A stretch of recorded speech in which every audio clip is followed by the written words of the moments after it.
ಕಾಂಗ್ರೆಸ್ ನಾಯಕ ಸಚಿವ ಜಮೀರ್ ಅಹಮದ್ ಅವರು ನೀಡಿರುವ ಹೇಳಿಕೆಯನ್ನು ನಾಗರಿಕ ಸಮಾಜದಲ್ಲಿ ಯಾರೂ ಒಪ್ಪುವಂತದ್ದಲ್ಲ. ಎಲ್ಲಾ ವ್ಯಕ್ತಿಗಳಿಗೂ ಕೂಡ ತಮ್ಮದೇ ಆದ ಗೌರವ ಮತ್ತು ಮೌಲ್ಯಗಳಿರುತ್ತವೆ ಎಂದು ಮಾಜಿ ಮುಖ್ಯಮಂತ್ರಿ ಹಾಗೂ ಸಂಸದ ಬಸವರಾಜ ಬೊಮ್ಮಾಯಿ ಹೇಳಿದರು.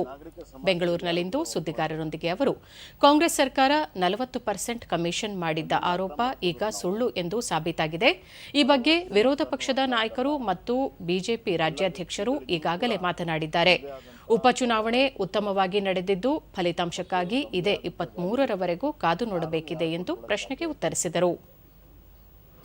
ಇಲ್ಲ, ಇದರ ಬಗ್ಗೆ ಈಗಾಗಲೇ ನಮ್ಮ ಅಪೋಸಿಷನ್ ಲೀಡರು, ನಮ್ಮ ರಾಜ್ಯಾಧ್ಯಕ್ಷರಾಗಲಿ ಉತ್ತರ ಕೊಟ್ಟಿದ್ದಾರೆ. ನಾನು 23ವರೆಗೂ ಇದರ ಬಗ್ಗೆ ಏನು ಕಮೆಂಟ್ ಮಾಡೋದಿಲ್ಲ. 23 ನಂತರ ನಾನು ಇದರ ಬಗ್ಗೆ ಮಾತಾಡ್ತೀನಿ. 23 ಚುನಾವಣೆ ರಿಸಲ್ಟ್ ಬರ್ತಾ ಇದೆ, ನಂತರ ಮಾತಾಡಬೇಕು ಅಂತ ತೀರ್ಮಾನ ಮಾಡಿ. ಇದ್ರ ಬಗ್ಗೆ ವಿಶ್ಲೇಷಣೆ, ಸತ್ಯ ಯಾವುದು ಅಸತ್ಯ ಎಲ್ಲವೂ ಕೂಡ ವಿವರವಾಗಿ 23 ತಾರೀಕು ನಾನು ಹೇಳ್ತೀನಿ.